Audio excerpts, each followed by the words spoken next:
Hey, welcome back din ng Mini Mage PH. Today, I just wanna show you yung cards na nakuha ko dun sa bulk ng Magic the Gathering last time. Before that, shoutout pala sa mga apat na subscribers natin. And again, if we reach 10 subscribers, mamimigay ako ng cards, Magic the Gathering cards. And I've hope na you share and like the video. I would definitely appreciate from the bottom of my heart. Maraming salamat. So, eto na nga. Bumili ako ng Magic the Gathering cards. Bulk Magic the Gathering cards. I think parang few weeks ago.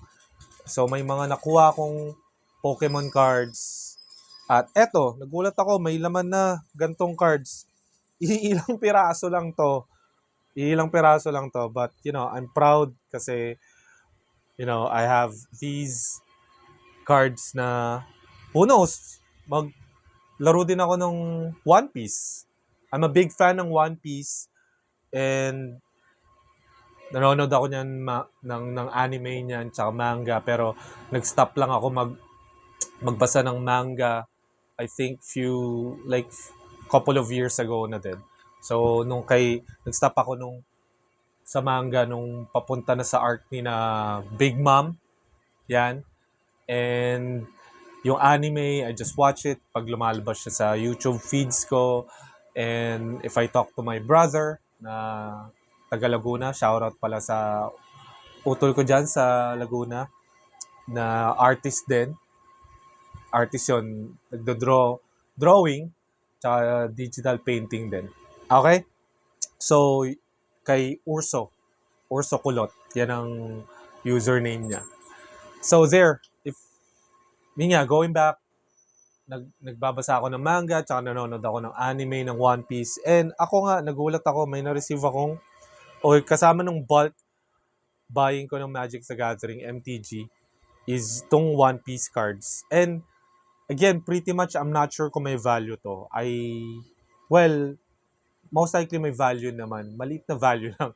Not expecting malaki. But, probably very common lang yung cards. I'm not sure kung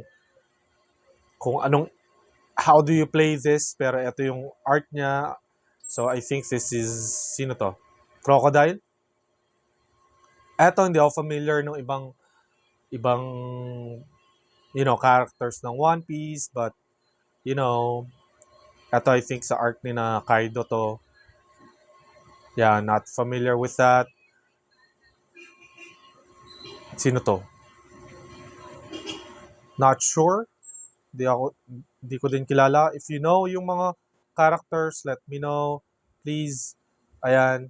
So, eto yung mga characters. So, One Piece card gaming there. And again, itong mga symbols, I'm not sure kung ano ibig sabihin yan.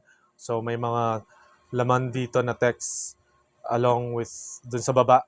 So, yan, eto naman may power level, I think, not sure, 5,000. And may 0, may 1,000, may 3,000, 4,000, 6,000. So, siguro the higher yung power level, it's better. So, yun lang guys. I just want to show you yung cards na na-receive ko sa bulk buying ko last time ng Magic the Gathering.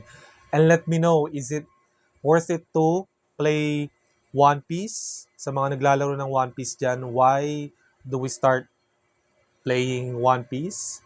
Especially kung naglalaro ka ng Magic, The Gathering, at saka Pokemon. Please let me know. And yun lang. So, thank you for watching.